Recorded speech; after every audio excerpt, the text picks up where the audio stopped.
Welcome to the Birth Journeys podcast. I'm your host, Kelly Hoff, BSN RN. I am a wife, a mother of two, and a nurse specializing in the care of women and newborns. In this podcast, we will share powerful journeys of birth givers with the goals of lifting the veil on the birth experience, healing through sharing, and beginning an open conversation to strengthen trust and promote transparency between birthing people and healthcare providers. Hello. Today I have with me Lindsay Bermudez. Lindsay is the mother of two and the co-founder of Babycito, an inclusive online community dedicated to connecting parents with family support service providers serving Northern Virginia. Today, Lindsay is here to share her birth journey and a bit about how that inspired her to create Babycito.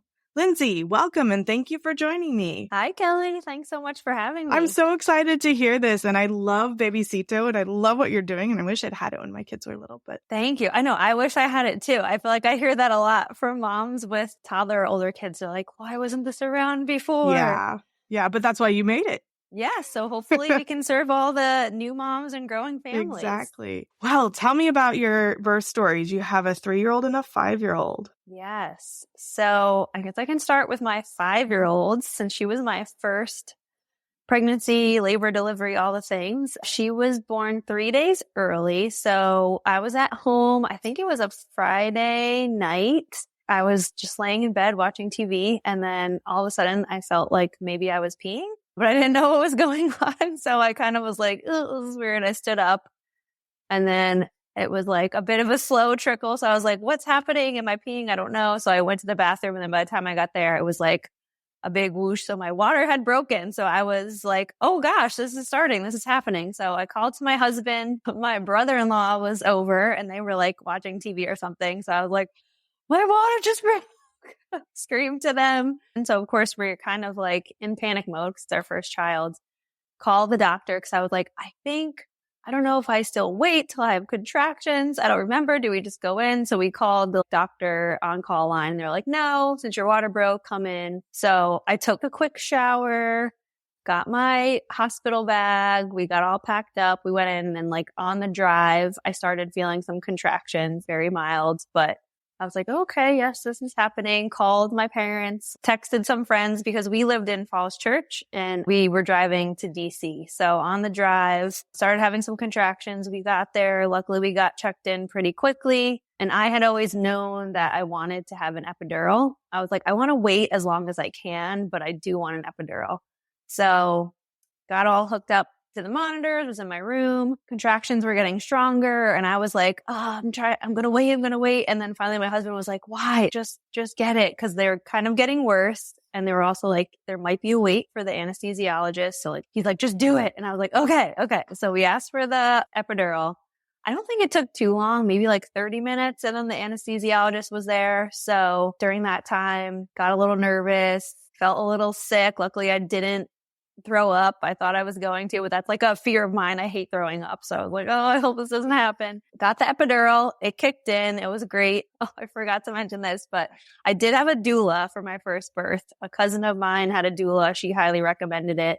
And just because it was my first labor, my husband also isn't good with like blood and just medical things. So I was like, I'm definitely going to need a support person. I also kind of get anxious in medical settings. So it was really funny. We got to the hospital, got in the room, and then my husband kept saying, do you want me to call Amy? And our doula's name was Amy, but I also have an aunt Amy. So I thought he meant my aunt Amy. And I'm like, what is he talking about? So I was like, no, don't call Aunt Amy. And then like later on, then I was like, oh yes, call the doula, call doula Amy. So luckily she came, she made it, got the epidural, and that definitely helped. I was very happy with the decision to get that after it kicked in. I could feel like it just made me think of like the dentist. Like I could feel the pressure, but it didn't hurt. So they were tracking my contractions. And then my doula had her little blow up bed and got herself set up and was like, okay, we're going to be here for a while. This was like, I don't know, probably like midnight at this point. And I just remember I was watching HGTV, feeling my contractions. And then, I don't know, I guess the doula was like, try to rest. So, but I think I had so much adrenaline and was just so excited. I was like, I cannot sleep right now. How do people actually sleep? So my husband might have slept for a while. The doula was like resting. And then I remember feeling it. And they were like, when it feels like you have to poop, let us know or something. Or that's like a sign that it's going to be time to push. So I was like feeling more and more pressure. And I don't know, I didn't say anything. The doula was there, but I was like, okay. They came in at like 5 a.m. And they're like, has anyone been in to check you in a while? I was like, no, not really. So the nurse checked me and she was like, oh, it's time to push. So I was like, what? So in that moment, I think I was not ready for it to have happened so fast, but the doula was there. I was like, okay. So as I said, a little anxious with medical settings. And I think just being like, it's go time. I think that made me anxious. So I started feeling a little bit like I was going to pass out. My doula had like peppermint essential oil and she was like, use this is going to help. And then she was luckily communicating this to the nurses for me. They ended up like putting an oxygen mask on me to help. So we started pushing and they're monitoring Millie, my baby, and I guess her heart rate dropped. So all of a sudden the doctor is like, prep an OR. So I'm like, what? Luckily my doula's there. She's like, okay, this is what's happening. The heart rate dropped. It's okay. They might have to do this, but we're going to try. So he was like, okay, we're going to try to use the vacuum. My doula helped coordinate and communicate all this to me. And then luckily we did like another on the next contraction. We pushed, they vacuumed her. They also did an episiotomy and luckily they got her out. So I was saved from having to go to emergency C-section, but it was definitely a little scary. My husband was like about to pass out. So the doula was with me, helping me get through the labor. My mom was with my husband on the other side of the room, consoling him. But luckily, yeah, she came out. She was fine. She weighed 6 pounds and 4 ounces and was healthy. Of course, I think they had to do like a bunch of extra tests on her since her heart rate dropped. So it felt like forever before I got to hold her. Bobby, my husband, got to hold her first, and then they finally gave her to me after like everything checked out and she was fine. And I just remember like ugly crying and just being so happy. And yeah, so that was the birth story for Millie. Do you remember if they told you if they figured out a reason for the heart rate to drop? I think I think they said like maybe it's because she was coming so fast, like she couldn't adjust to the pressure of the birth canal. I just didn't know if there was like, sometimes the umbilical cord will be the cause of that. Yeah, I think everything was fine with the umbilical cord, but that was definitely an unexpected turn. So I'm just glad it worked out. Yeah, and then she was crying and stuff and doing She was crying. Yeah, she was fine. I was like, my nephew had to get vacuumed as well. And he definitely had like cone head. So I was a little worried she might have that as well. But luckily her head, it was one vacuum suction go. So yeah, I think that most of the time they'll try to put it on so that it's not like on there so firmly and then just guide the head while you're pushing. So if it's not like ideally it's not a situation where they're tugging. It's like a guiding. And then how did your episiotomy heal? It was fine. I don't remember having any issues. I think that was a thing too. It just felt like it took forever to get like stitched up after. And I was also waiting to hold Millie. So it felt like it was taking a really long time, but it was fine. I was like, am I going to have to get stitches removed? But luckily it's all the dissolving stitches. And I just like did my sitz baths like regularly to make sure everything was healing properly. Yeah, they're really good at making sure everybody has a sitz bath. And so then how was postpartum for you for your first? Postpartum was it was good. I think my main concern and issue that kind of made it difficult was breastfeeding. So I knew I wanted to try to breastfeed and do my best. I wasn't like, it has to be this way, but that was my goal.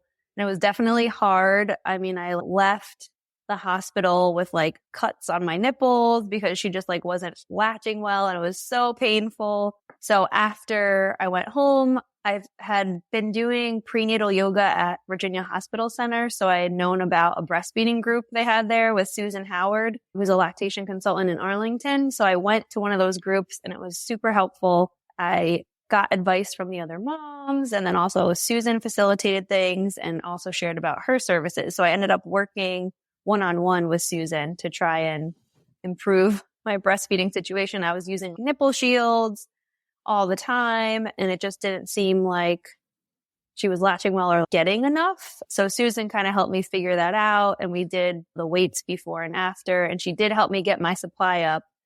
But then when Millie was like 5 or 6 weeks, she had blood in her stool and was like crying. Of course, it's the middle of the night, right, when this happens. And so we took her to ANOVA and we were like, what is this? So basically we learned she had milk protein intolerance and that's how it like manifested for her. So at the hospital, they gave her some Nutramigen, which is hypoallergenic formula. We fed her that. She took it fine in a bottle. And then I tried to eliminate dairy, soy for like 2 weeks after that and then breastfeed again.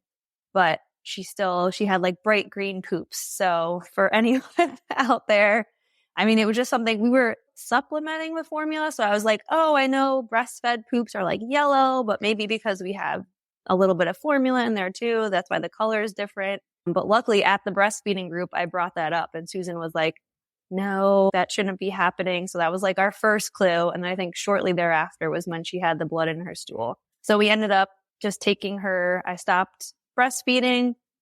We ended up putting her fully on the Nutramigen for her first year, and she did great on that. She was the chunkiest baby ever. And I mean, it smelled terrible, but she was happy and didn't have any GI issues on the Nutramigen. So other than breastfeeding, I feel like postpartum went pretty smoothly. My in-laws lived close by, so we had their support. And then my parents also lived with us from when Millie was 3 months until she was 1. So not that like immediate 4th trimester, but they were there too to support with having our new baby. Nice. So then go ahead and share, your second delivery and kind of how it's juxtaposed with your first. Oh, it is so different. So with Ruben, I was pregnant. I kind of wanted to do the same thing as I did with Millie, like get an epidural and just go through kind of the same motions. And Ruben, of course, had another idea, as babies do. But it was like a week before he was due, I went into labor. So I had been dilated like 3 or 4 centimeters for about a week. I think I felt some like mild Braxton Hicks contractions. Actually, I did, because once I think we called the hospital where I was like, we might be coming in, but then I felt okay. So we didn't go. But it was about 2:30 in the morning. I woke up to a sharp contraction and I was like, oh, okay, that's interesting. So I just kind of like laid in bed playing on my phone. I was like, let me see what happens. So probably like 10 or 15 minutes later, another really sharp contraction. So I was like, oh, this is happening. Okay. So I woke up my husband, got my stuff together. I think I might have taken a quick shower again, thinking like, oh, this is what I did last time. I'll do this again. And the contraction started coming faster. My husband called my mother-in-law. So we live in Annandale. My mother-in-law is in Falls Church. So she was going to come to our house to watch Millie, who was 2, just over 2 at that point, while we went to the hospital.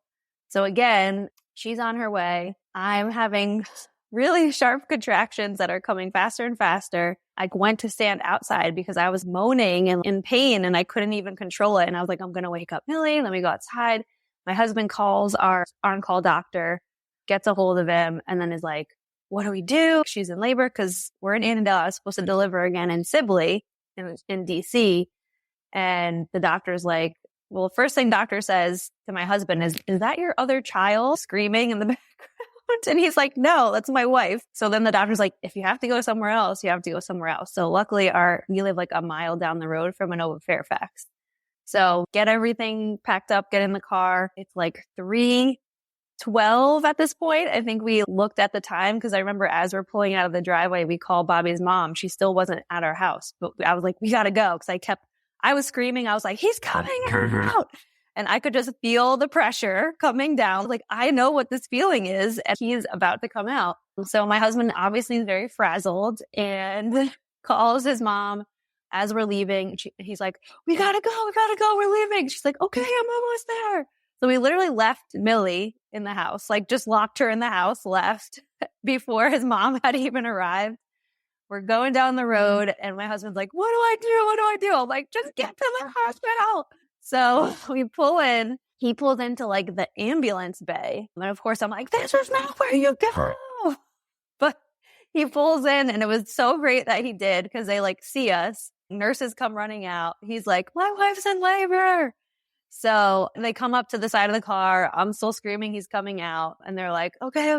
They get me on a stretcher and they start rolling me up. So then I guess a security guy says to my husband, like, oh, I'll take your car. I'll park it. No worries. And they tell him, like, wait here. A nurse comes to get him as they're wheeling me. They had to take me up to a different floor and wheeling me somewhere else. And a nurse comes and is like, are you Dad? He's like, yeah. They're like, we got to run. So apparently they run with him through the hospital. While they're carting me down the hallway, they're like, how many weeks are you? I mean, they have like none of my information, so they don't know what to think. We get into the room. I'm screaming. I'm in like incredible pain. And of course, I'm like, I want an epidural. And they're like, oh, no, we can't do an epidural at this point. So sorry. And so, of course, I was like, this is my worst nightmare. It's happening. No pain medication. So luckily the like nurses and the team were great. They get my husband up there. And of course my husband tells the nurse like, I'm not good with blood. So she walks him with his back to me around the room. And then till he's like next to my head, then she turns him around. And then one of the other nurses looks at him and she's like, someone get this guy some orange juice. She's like, sir, you cannot pass out. We don't treat dads here. We only treat moms.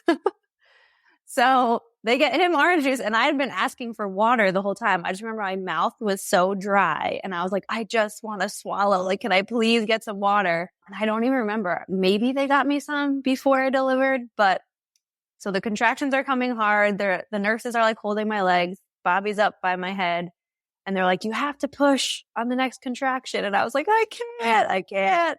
But somehow I did it, and I think it was probably like a couple rounds of pushing, like a couple contractions and pushing, and then he came out, and it was super painful, but it happened. And I was just glad that it was over so fast. So we had left our house at 3:12 and he was born at 3:33. So it was super fast. So I'm glad my husband went in the ambulance bay, because if not, if we went into like the ER entrance, I probably would have like delivered on the floor of like checking in. Oh my God.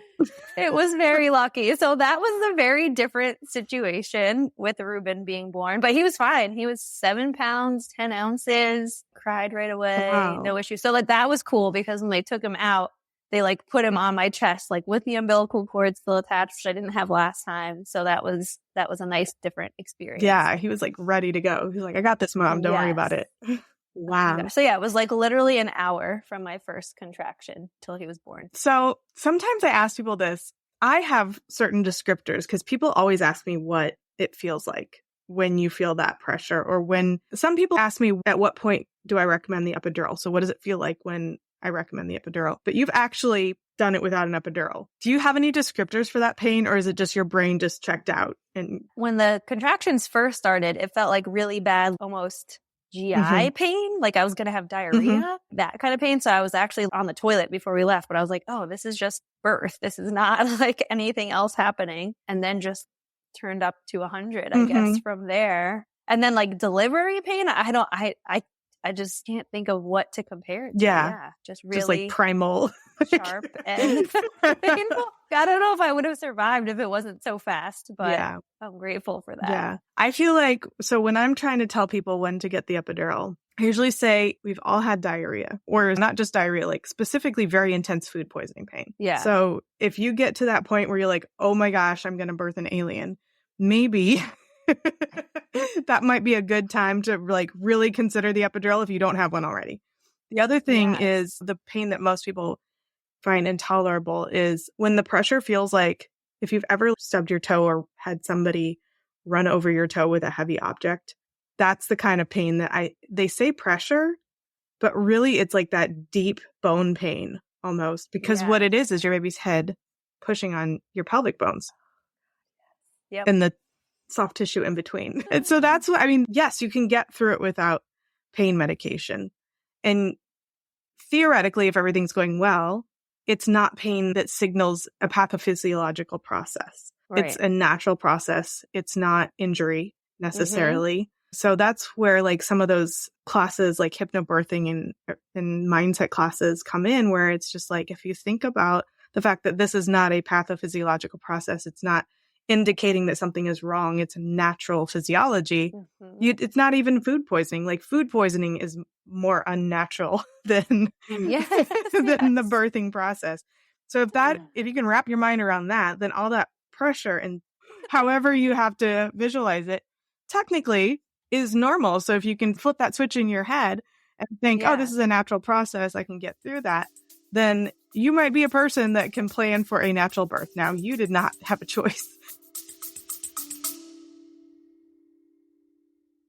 Are you pregnant and planning a hospital birth? You don't need a birth plan. You need a birth vision.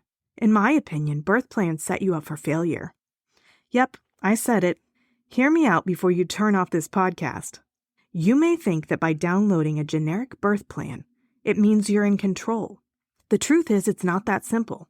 No one can control exactly how their birth will go. There are way too many variables. What every pregnant person wants is to walk into the hospital pregnant and to walk out with a healthy newborn in their arms. The journey in between is the murky part. It's hard to know what issues might come up that need to be addressed. If you focus your energy on a birth vision rather than giving your power to a birth plan, you can empower yourself to make the best choices for you and your baby. That's why you need to get into my Empowered Hospital Birth program. As a labor nurse and mindset coach, I can help guide you through the process of maintaining the calm autonomy that will help you achieve the birth vision you desire. In my Empowered Hospital Birth program, I will help you identify the source of anxiety you have surrounding hospital birth, fill in knowledge gaps to make sure that you are fully informed and confident, learn key phrases so you can better communicate with your medical team, emotionally process your fears so that they don't hold power over you. Go to kellyhoff.com/empowered to book a free 30-minute private birth vision call, where we will identify your top fears and must-haves and gain clarity on exactly how you want to feel in the birth space. That's KELLYHOF.com/empowered. I'm honored to be a part of your birth journey. No. And that's the thing. I'm like, oh man, I wish I had, not that you can't expect how it's going to go, but I was like, I wish I had taken some class to be more prepared for natural childbirth or childbirth without medication. And if I ever get pregnant again, which the plan right now is not to, but should it ever happen, I think I would have to do that. Or I'm going to have to live outside of the hospital for like the last 2 weeks of my pregnancy. Yeah. Or both. Yeah. Probably both. Or just have somebody that can come to your house and catch your baby. Yes. Yep. You could also call an ambulance. That's another option. Yes. Sometimes we forget that. Might be the best one. Yes. That's so crazy. For your postpartum experience, what was that like? Postpartum, I think, was even better with Ruben. And I don't know if that's because I didn't have the episiotomy or what, but I felt like I healed more quickly. So he was born October 24th. And I remember like a week later was Halloween. And I was like out at our neighbor's house. Wow. With my daughter. Not that I was like out long, but I was up and around and doing things, being social. So as far as recovery, I feel like it was better. And I don't know if that's just generally how it goes with like a more natural tear, but they definitely had to like stitch me up after. So that was interesting too, because I had to get like Novocaine at that, at that point. And I was like, oh, this is different, but that was good. And then with him, I tried to have him breastfeed at the hospital and didn't latch well, had another cut and like bruise on my nipple at the hospital. And I was just like, you know what? I'm not doing this. I'm not going to do it. So I was like, you just ripped out of my body like a bat out of hell. And you know what? I'm not going to breastfeed you. And it was like so freeing to me in that moment to be like, no, I'm just going to feed him formula, or I'll pump and feed him from a bottle, but he's going to be fine. And I'm just doing that for myself, just knowing how hard breastfeeding was the first time. And that was really the emotional downside for me was breastfeeding. That's when I was crying or just feeling like I was a bad mom. It was all related to the breastfeeding aspect. So I just decided, nope, I'm not going to do this. I did pump for maybe like 3 weeks and I didn't get a lot. My supply was not great, just like the time before, but he got some breast milk to start. And then, we just did formula. Did you have to do the Nutramigen again, or did he have any issues with it? We did. I was going to say. We had tons of GI issues with him too. He was really gassy. And then he also did have some blood in his stool. We went through like 6 or 7 different kinds of formula with him, just trying all these different things. It didn't really work, or it didn't help the gassiness that he was experiencing. So we did like Gentleys and a few others that were specifically for gas. Then we tried Nutramigen. That didn't really help. We were seeing a pediatric GI, so he recommended that. We tried, what did he say? Oh, we also tried Nutramigen like in the liquid form, like the pre-prepped kind. He was like, try that. There's something about different formulations of the dry versus the liquid form. Tried everything. And then he was having silent reflux. So he would take an ounce or 2 of milk and then reflux. Like we wouldn't hear anything or like it wouldn't come out, but then he would just start crying and he would refuse to take any more from the bottle. So we got all the way up to Elecare, which is prescription formula. They have to like specifically order it and send it to your house. And then we tried that and that made the reflux worse. He was on medication, a PPI. I'm going to forget what that stands for. Proton pump inhibitor? Yes, thank you. He was on one of those, didn't really seem to help. And then a friend of mine, her daughter had been on soy formula. And she was like, just try soy. The doctors, the pediatricians were saying, don't do soy because a certain percentage of kids who have milk protein intolerance also have soy protein intolerance. But it just got so bad. That was a point that I felt really low as a mom because I was like, all my baby has to do right now is eat and grow. And he can't even do that. And we're trying everything and we're not finding the solution. So I was just kind of like, nothing can be worse than it is right now. So we tried soy and it was like a switch flipped. He was great. We took him off the PPI. He was fine, didn't silent reflux. And so he was on soy formula for his whole first year, or from like 3 months. It took us a while to get there, but from 3 months till 1, he was on soy formula. Do they still have the milk protein allergy? So we tried. Millie's good. She drinks 2% milk now. She had no problem transitioning when she was 1. Ruben, we tried to transition to whole milk when he was 1, but then he was getting constipated.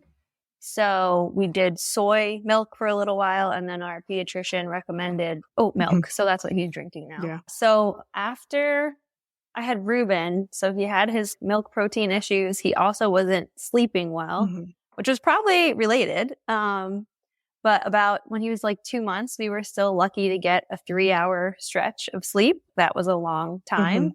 And we had Millie, who was 2, and we were losing our minds a little bit. So we wanted to try to hire a night nurse for a few nights to try and regain some sanity.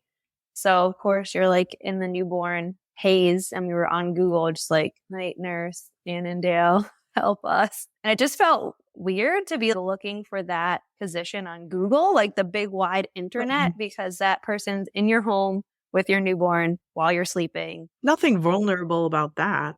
No, not at all. Not intimate or anything. So yeah, I was like, this feels strange to be finding this person on Google. So I just kind of wondered why there wasn't a place parents could go and know the providers were local and trusted. Yes. Stuff. And you know that it's someone another family has used and had a positive experience with. Because I feel like as parents and moms, if another mom says to you, oh, I used this nanny, like you're going to work with your neighbors to set them up with your nanny. Our nanny's great. I feel like as a parent, that's like all you need to take that first step, at least to engage with that provider and be like, let me check them out. So kind of having that built in to the providers we have and built into that network. So I just kind of wondered why that wasn't there. And then another part of our website is the service registry. So for parents who are expecting, they can register for services like a night nurse or a doula or a lactation consultant. And that part of the business kind of came from a previous experience. So years before, my husband and I got engaged, and then a month later bought our first home. So while we were registering for our wedding, registering for like China, which I was like, I don't really care about really nice plates. Like I'd rather have someone like a home cleaning service. Can someone come and help us clean our home once a month? So I was like, how do I register for that? And at that time, I just wasn't aware of any avenue to do that. So back then, that was 2015, I think. I was like, I had an idea. I was going to call it Carefree Registry, where you could register for services for all different things. But then, of course, life happens. We got married. I was pregnant like 3 months later. And then I didn't do anything with it. So kind of marrying those two ideas of that trusted directory and then also a way to register for services. Nice. I really love that idea. Again, wish I'd had it when I was when I needed it. I wish I had the registry because I'm like, I would have registered for all these services like chiropractic care. I mean, and so many things I didn't learn about either until building Babycito. Like I didn't know. Yeah. Well, and I think that is a huge thing that I love because honestly, I mean, with my daughter, I was in New York and I was just kind of in no man's land. I had a couple friends that had babies recently and they were like, oh, reach out to these people. And I did. And it was good, but I could have used a lot more support. And then so when I got here, it took me like a year to get in with the moms group that I'm in now, that I feel like is where I've gotten most of my referrals. But still, it's piecemeal because it's if someone is out there talking about something, then that's how I learned that it exists. Whereas if I had one place to go where you could see what all the service providers are and what all the categories are, then I feel like I would have probably been a little bit more receptive to taking advantage of that, or at least known that it was there and known that it was an option so that if I even get to that point that I need it, then I know who to reach out to, especially like with lactation and stuff. I mean, again, I'm a nurse, so I had friends that were able to text me. So I would be texting the lactation consultants that I work with, but also they would slowly start saying, hey, you know, if you wanted this additional help or if you wanted to do the weigh-ins or anything like that, you could probably go to, and Arlington Lactation was definitely one that they would recommend. So it was just very, very disorganized the way that I was able to finally start having a support system that I built around me. And I feel like most moms feel the same way. Yeah, totally. And I feel like especially in this area, it's a little more transient. So people don't necessarily have their family and friend networks close by. And yeah, if you haven't found that moms group yet, or like I was the first one of my friends in this area to have a kid. So it's not like my closest friends had gone through these experiences and could give me some advice. So yeah, being able to have that in one place. We also have a free service guide. So for people who are expecting, they can download it. It kind of walks them through what services they might want to take advantage of and when. It also has a glossary so you can like see the definition of what different things are. But yeah, education is a big piece of it. I was a teacher in FCPS for 10 years. So I think that's just part of my core and who I am, but helping educate parents so that they know what's out there. Should you run into an issue or need support, just helping parents navigate that more easily and knowing that there is support you can get, especially if you know ahead of time. It's more helpful. Yeah, definitely. I love the registry. I'm kind of stuck on that. Very envious. Because like, honestly, how many onesies do you need? Like, well, I think that's a thing. And one of our like dream visions is that we will help in the future kind of shift the culture of gift giving, especially for baby showers, so that my dream vision is that everyone has a registry for things, because especially with your first, you need things for sure, but that you also have a registry for services because you don't need 30 0 to 3 month size onesies. It's going to be fine. You can wash them. And you do need a lactation consultant or a babysitter or a night nurse, someone who's going to give you the support to help you maintain your sanity and kind of navigate that really emotional and challenging postpartum period. Yeah. Or therapy. If that was another big one. It was insurance didn't cover that. If you're not sleeping. Yeah. I mean, I guess if you have to choose between therapy and sleep, I know what you're going to choose, but sometimes having somebody to talk to is a good thing. Yes. Yeah. And we have that. That's like one of our categories is mental health. So that's something that I definitely want to encourage all moms to check out, all birthing people to check out, and then also let them inform their partners that it's there just in case you get to that point. I think if you're in a place where you're experiencing any postpartum depression or anxiety or mood disorder, it's harder to help yourself and like find the help you need. So if you and or your partner know, oh, there's this resource and I can go find one, even better if you can kind of like find it before and be like, oh, if this happens, this person accepts my insurance or is close by or offers virtual care. So I can just kind of connect with them and set something up. That's amazing. Well, Lindsay, was there anything else that we didn't cover that you wanted to share? No, I don't think so. I mean, I think just want to make sure all birthing person's parents know that we are here to help. Babycito is here to help. We are just in Northern Virginia right now as far as the providers, but the service registry, anyone, anywhere can use because you can create your own services to add. And we just want to encourage people to reach out to us if they need any support, and we'd be happy to help families find what they need, whether that's a doula, lactation consultant, like we've been talking about, or even something like a soccer-focused summer camp. We can help with that as well, because the services you need don't stop when your kid's one. They just change. Yeah, absolutely. And it's babycito.co. .co, yes. All right. Well, thank you so much for joining me. I'm really excited for this episode, and I love Babycito.